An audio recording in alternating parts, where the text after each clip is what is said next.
My clarificatory questioning will focus on certain annexes, Annexes A, B, H, and I, and paragraph 23 of the Sinumpaang Salaysay.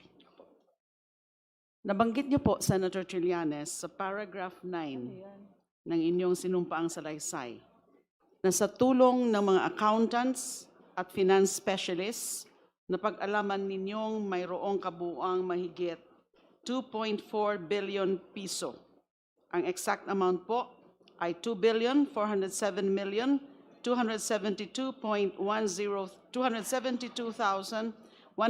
2,407,272,103.75 na pumasok at dumaloy sa mga joint bank accounts ng mag-amang Rodrigo at Sara Duterte. Tama po ba? Opo, tama po, Your Honor. Nabanggit nyo rin po kanina na mayroon kayong kopya ng summary ng mga deposito at o mga inter-account transfers na indineposito sa mga accounts ni na Rodrigo Duterte at Sara Duterte. Tama po ba? Tama po, Your Honor. At ito po ay yung naka-attach as Annex A sa inyong affidavit. Tama po? Tama po, Your Honor. Madam Chair, we may request that Annex A of the Sinumpaang Salaysay be flashed on the screen. Secretariat, kindly flash Annex A of the Sinumpaang Salaysay. Sino pong gumawa ng Annex A? Senator Trillanes. Ito pong Annex A ay in-extract namin dun sa original document na nasa Annex H. Dahil ang binigay po sa amin ay yung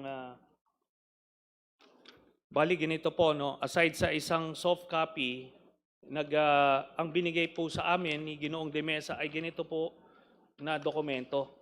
So mahaba po siya. Yung So- kabuuan po yan, yung Annex H. Yes. Yung Ito po, kabuuan, actually, ang parang kompleto. Yun po ang sinasabi nyo. Opo. At ito pong sir. Annex A ay alin naman po Ito as naman- extracted from that?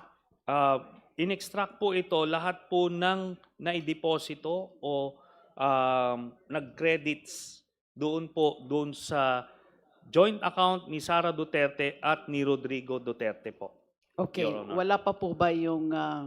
Secretariat, may we know if we have the Annex A already ready to be flashed in the screen? They will be flashing it soon. Diyan po. Habang nandito po, Madam Chair, ang Executive Director ng AMLC, I would like to direct some questions to him as well. Gusto ko po sanang ipa-verify sa Honorable Executive Director ang ilan. Pipili po ako ng 5. Parang may pagka-random po yung pagkakapili ko ng 5 na mga entries dito sa Annex A na siyang summary ng mga deposito o mga inter-account transfers na indineposito sa mga accounts ni Rodrigo Duterte at Sara Duterte. Maaari ho bang gawin yon, yung pag-verify sa dala-dala nyo na records? Naisabit ko na po, Madam Chair, yung records. But if this is part of your report, perhaps you can verify. If there are specifics that I can Yes. check with the report, Hali- if it's part of the report. If the accounts are, if the transactions are part of the subpoenaed documents of AMLC, I think the executive director can confirm whether or not the same pertains to the same transaction. Halimbawa po, Annex A, number 9 po sa listahan. Base po dito, Annex A number 9. Annex A, number 9 ng listahan po. Mayroong pumasok na mahigit 55 million or exact amount, 55,131,747.32 noong March 26, 2014. Can we mark number 9? It's There. March 28, Your Honor. Oh yes, I stand corrected. It's March 28. So mako-confirm niyo ho ba? Please limit your confirmation to whatever appears only in the report of the AMLC. Base po ba sa documents na sinabit ninyo sa committee, ang transaction ito ba ay nasa suspicious or covered transactions report ninyo? Madam Chair, what I have with me are just copies of the financial reports. The CTRs and STRs were actually submitted already. This involved the voluminous accounts. If we want, we can go over this and check these accounts specifically if just to confirm whether there is this transaction or not. Perhaps you can ask some of the AMLC officials to do the confirmation. Kong Laila, since there are voluminous records, where to check the identified transactions from the attachment of Senator Trillanes, perhaps we can advance Yeah. the transactions which you want to be confirmed. And Yes, then they will be actually- checking. Actually, I've chosen only 5 each, 5 entries of each of these annexes para hindi naman po marami yung i-confirm ng ating AMLAC. So, para po for Annex A, ito po ang Closer to the microphone, ma'am. ito po ang gusto ko po sanang ipa-confirm kung kasama ang mga transaksyon ito sa suspicious or covered transactions report nila. So number 1 is the page 1, number 9 sa listahan, 55 million noong March 28, 2014. Next would be same page 1, number 16 sa listahan. Meron ho bang pumasok na mahigit 41 million? Exact amount, 41,721,035.62 noong October 2, 2013. Next would be sa page 3 ng Annex A, number 44 sa listahan sa halagang mahigit 53 million. Exact is 53,817,613.48 noong February 25, 2010. Next would be page 4. So ito po yung pang-apat. Number 60 sa listahan. Mayroon po bang pumasok na mahigit 52 million? Exact amount is 52,485,191.85 noong April 14, 2009. And then the fifth one. So sabi ko nga po, pumili lang po tayo dito. Pumili lang po ako ng 5. Sa dami po niyan, there are about 71 listed entries in Annex A. So page 4 din po, number 64 sa listahan. Mayroon po bang pumasok na mahigit 49 million? Ang eksakto pong amount, 49,281,009.98 noong 22 May 2007.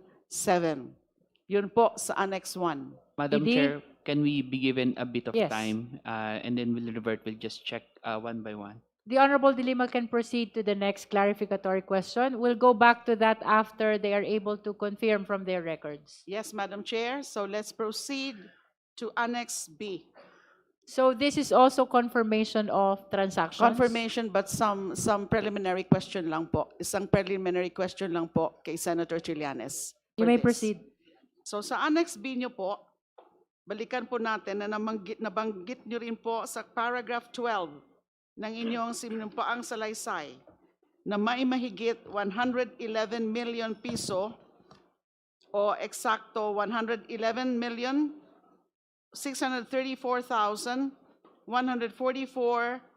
111,634,144.05 as of April 2016, nakabuang value ng pumasok na transaksyon sa mga joint bank accounts ng mag-asawang Sara Duterte at Mans Carpio at mga joint accounts kasama ang iba pang miyembro ng pamilya Duterte. Tama po ba? Yes, Your Honor. Nabanggit rin niyo po na mayroon kayong summary ng mga pera o transaksyong pumasok at dumaloy sa joint account ng mag-asawa at joint accounts kasamang iba pang miyembro ng Duterte family. Tama po ba? Yes, Your Honor. At ito ay naka-attach bilang Annex B ng inyong affidavit. Yes, Your Honor. So, maari po ba nating ipakita rin ang Annex B sa screen. Secretariat, please flash Annex B of the sinumpaang salaysay of Senator Trillanes. At yun ba ho bang Annex B? Ganon din po kanina. Nasabi niyo po ay in-extract yun sa Annex H, yung pinakakompleto na mga transaksyon. Yes, Your Honor. At sino rin po ang gumawa nito? Yun din pong aming mga financial specialist and lawyers at staff po, Your Honor. With respect po sa Annex A, just like sa Annex B, just like sa Annex A po, ito rin po ang ipapa-confirma ko sa Amla, please AMLC. take note of the transactions which will be mentioned by the Honorable De Lima for your verification and confirmation. 5 rin po ito. Sa page 1, row 5, mayroong 2.5 million pesos na pumasok sa noong June 11, 2015. Next would be page 2, row number 19, mayroong pumasok na 2,987,542.24 noong December 6, 2013 under the name Sebastian Duterte, Sara Duterte, Paulo Duterte, Elizabeth Duterte. Pang-apat po, ay pangatlo po, sa page 2, rin po, row number 20, meron ho bang pumasok na 926,594.60 noong January 31, 2012. Pang-apat po, page 3, row number 31. Meron ho bang pumasok? 2,1,563.86 noong May 19, 2010. Ganon din po sa mga pangalan nila Sebastian Duterte, Sara Duterte, Paulo Duterte, Elizabeth Duterte. Panglima pong napili ko na numero, na entry po, sa page 3, row number 38, meron ho bang pumasok na mahigit 2 milyong piso? Or 2 million, or the exact figure is 2,114,168.43 noong May 14, 2008. Yun po yung 5 insofar as Annex B is concerned. I'll proceed to Annex H. Senator Trillanes, Yes, Your nabanggit Honor. nyo rin po kanina na sa paragraph 22 ng inyong salaysay na mayroon rin kayong summary ng mga transaksyon, paglabas at pagpasok ng pera sa mga bangko ni Sara Duterte, Rodrigo Duterte, Pulong Duterte, Baste Duterte, at ng common law wife ni Rodrigo Duterte na si Honilet Avancenia kasama ang kanilang anak na si Kitty Duterte. Tama po ba? Yes, Your Honor. At ito ang dokumentong naka-attach bilang Annexes H and Sub-Annexes Inclusive ng inyong salaysay. Yes, Your Honor. At yan po yung sinasabi nating master list or master table. Yes, Your Honor. So maaari rin po ba nating ipakita, Madam Chair, sa screen yung Annex H? It's already in the screen, Honorable De Lima. Salamat po. So sa AMLAC sa AMLAC naman po, ito naman po yung gusto kong ipa-confirm. Again, this is rather randomly actually. yung AMLC, pagkapili ko please po take dito. note of the transactions. Sa page 4, mayroon daw inter-account transfer sa halagang 16,852,832.94 noong December 9, 2014. Next, sa page 5 po, nakalista rin ang inter-account transfer in the amount of 41,721,035.62 noong March 28, 2014 na pumasok sa bank account ni Sara Duterte at ni Rodrigo Duterte. Next would be, nakalista po itong debit memo sa page 9 ng dokumento in the amount of 1 million pesos under the name Sara Duterte. Meron po bang transaksyon na ito sa records ninyo? Next, sa page 10 ng Annex H, mayroong cash deposit na halagang 1,750,617.84 sa pangalan ni Sara Duterte noong March 3, 2011. Next, the fourth one, sa page 11, naman po ng Annex H, mayroong debit memo sa halagang mahigit 2 milyon, 2,1,563.86 sa pangalang Sebastian Duterte, sa account nila Sebastian Duterte, Sara Duterte, Paulo Duterte, Elizabeth Duterte. Meron ho ba transaction ito sa inyong mga flag transactions na isinumite sa committee? And last, for Annex H, page 12 naman po. Another example, mayroong credit memo sa halagang 10,374,307.49 sa pangalang Sara Duterte at Rodrigo Roa Duterte. Kasama rin ho ba ito sa mga flag transactions?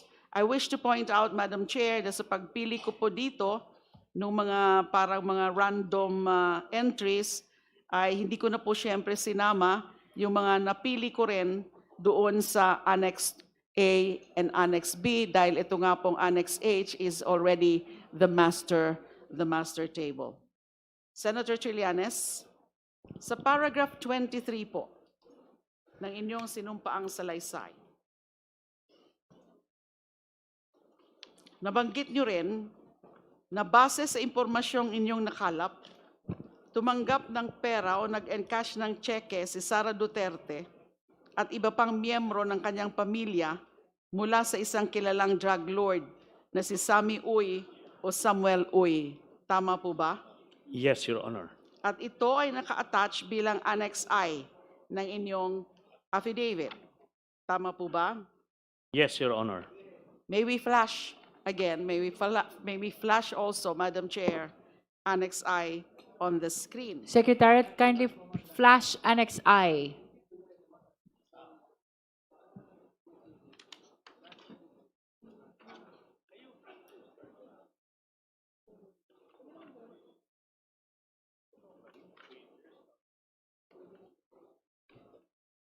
Annex I of the affidavit, please. Secretariat, please flash.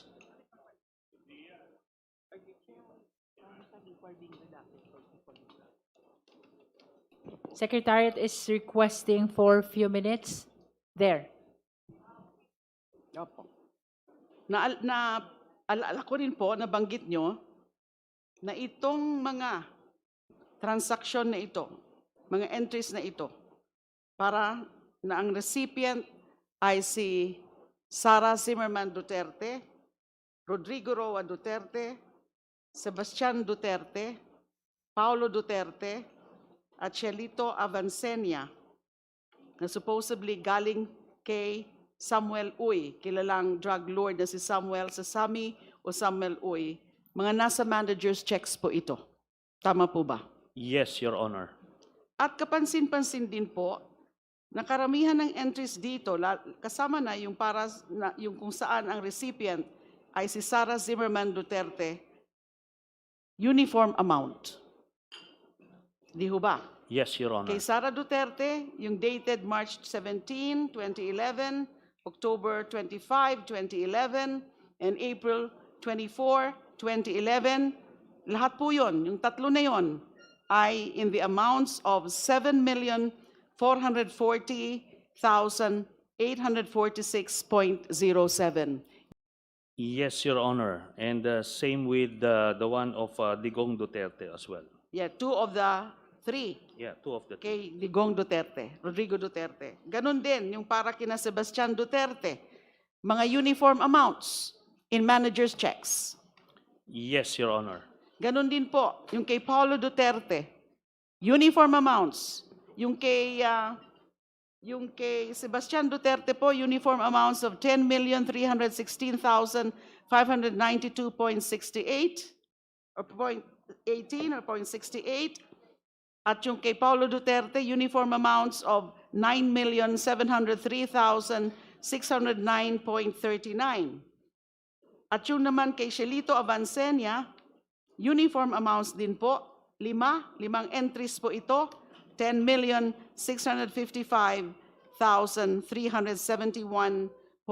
655,371.81.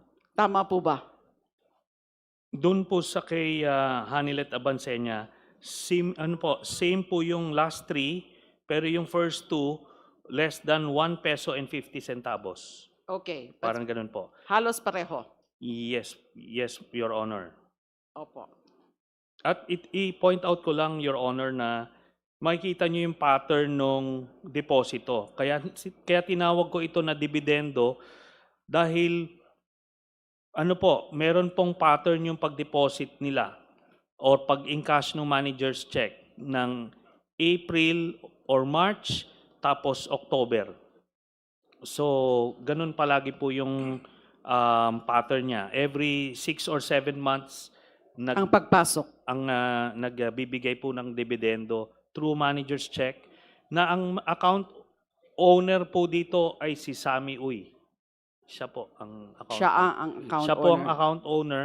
Nag-issue siya ng manager's check sa pangalan po nitong mga bawat miyembro ng pamilya Duterte, Your Honor. So lahat manager's checks. At ang pangalan ng account, si Samuel Uy. Yes, Your Honor. Okay. Sa AMLAC naman po, ang gusto ko lang pong ipa-confirm ay yung 3 na entries para kay Sara Zimmerman Duterte. AMLA, please take note. Nandyan po, naka-flash po yan sa Annex I. Yung kay Sara Duterte, yung 3 po na ang mga amounts ay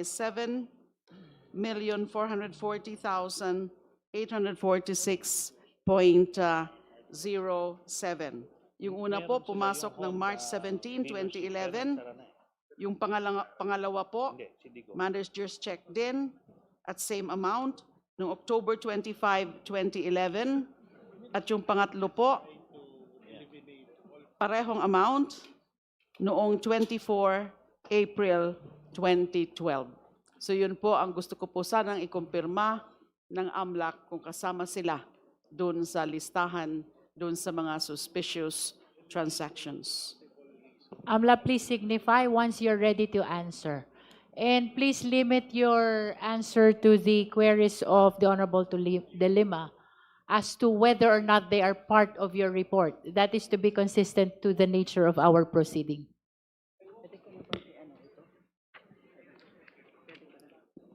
Honorable De Lima. Madam Chair, With the indulgence of Honorable De Lima. Yes, Madam Chair. may I just ask a clarificatory question to the AMLC? The Honorable Tino is recognized. Thank you. They are Ah, busy going over the records. Opo. Hindi, kaugnay nga niyan kasi pinapakonfirm po ni Rep. Lima kung yung mga transaction na yan na nasa affidavit ni former Senator Trillanes ay mahahanap doon sa report ng AMLC. Again, pakiklaro lang po, doon sa report nyo on inflows and outflows to, for example, the account of Sara Duterte, yun po, does that include accounts of Sara Duterte jointly with others? Ibig sabihin, pati yung mga hindi lang solong account niya. That is correct, Madam Chair. Okay, so posibleng are you at liberty to disclose as well kung anong mga joint accounts ito o hindi? Uh, Kasama po ba sa report nyo? Madam For Chair, example, binabagit kasi dito, joint account with Rodrigo Duterte. Kasama po ba yon? Madam Chair, in our report, our focus was on the transaction. Okay. So there are some accounts that were mentioned, but they are not identified on the basis of the personalities. So as we mentioned earlier, we're not really looking at the personalities. We're looking at the flow of money. So when we analyze, it's more on the money trail. Okay. So in other words, kasama yung mga joint Ma- accounts with others. There may There be may be. indicated, but we cannot say that all of Okay. them. Thank you, Madam Chair. Madam Thank you Chair. to the Honorable De Lima. You're welcome. Madam Honorable Chair, De Lima, you may continue. while waiting for the confirmation from the AMLAC on those entries that I indicated, I wish to ask questions on Another matter. This To is also AMLAC. for Senator Trillanes? For AMLAC po. For AMLA. AMLC? Executive Director, Yes, ma'am.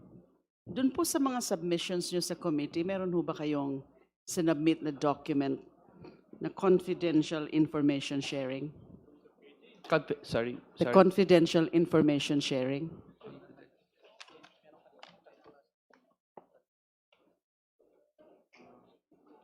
Yes, Madam Chair. There is. It's the one flashed earlier. The confidential information sharing. Ito ho ba yung the document consisting of 15 pages That is correct, Madam Chair. and that the subjects of this confidential information sharing are subject number 1, Sara Zimmerman Duterte, and subject number 2, Attorney Manasseh Reyes Carpio. That is correct, Madam Chair. Can we ask you, Mr. Executive Director, to read Please for speak us? closer to the microphone, Kong. Can we ask you po to read for us paragraph 14 of that confidential information sharing under the caption derogatory records involving subject number 1, Sara Zimmerman Duterte? Can you please read for the record?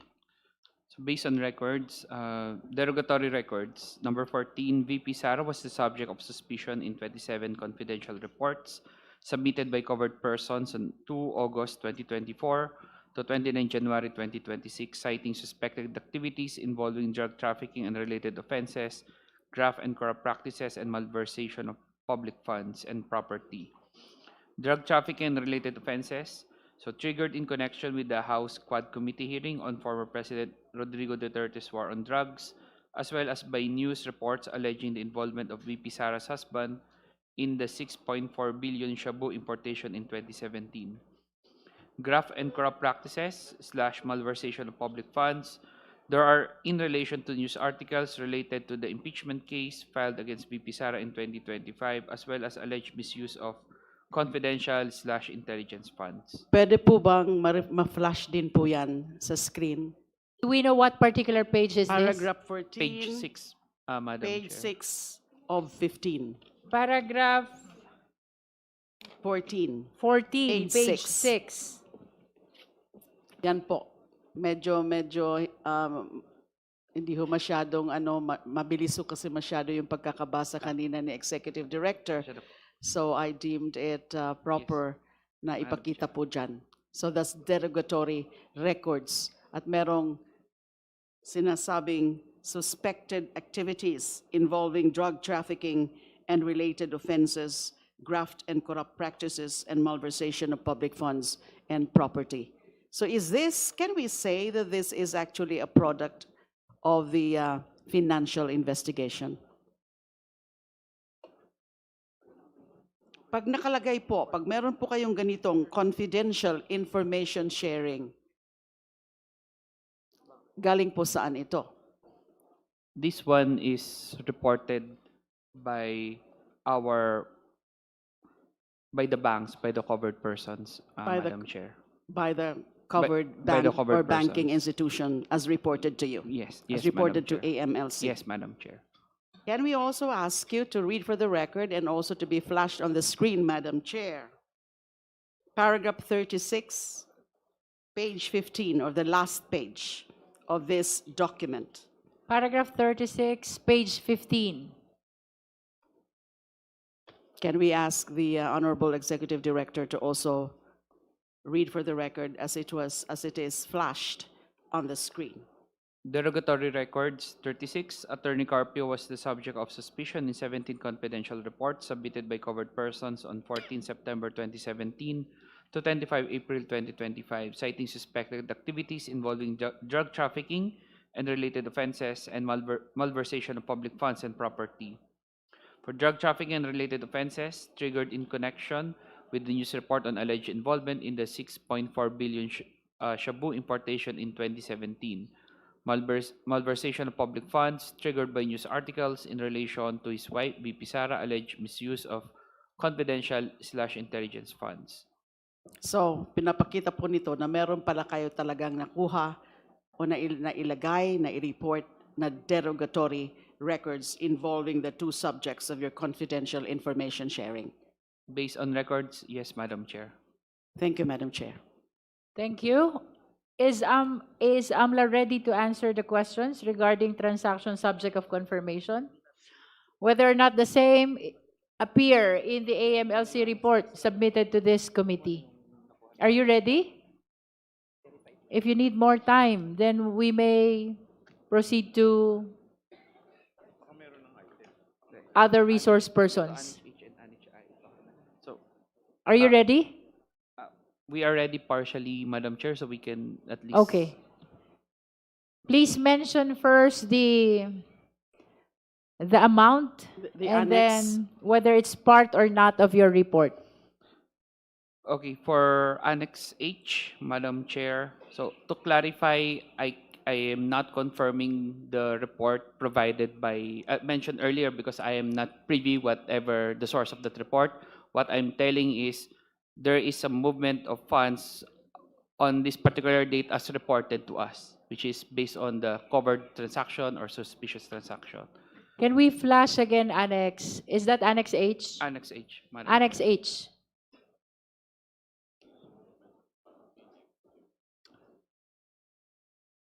To be responsive to the request of the Honorable De Lima, can you at least say whether that transaction is part of the report of AMLC? Kasama po ba itong transaction na ito sa report ng AMLC na sinumite dito sa Justice Committee? Madam Chair, given that we are only given limited information, I cannot confirm, for example, what's the nature of the transfer, where is the addressee and all. So what we can are only- not inquiring as to the nature of the transfer, just Nope. whether or not that amount appears as well in the report of the AMLC.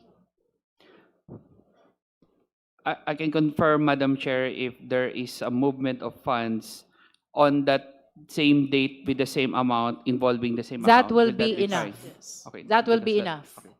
So for, Madam Chair, to be clarified, no, when you say, pag sinabi po ninyong movement, ibig sabihin, may deposito? there's Tama a po ba? transaction. There's a From transaction. From one transaction to another.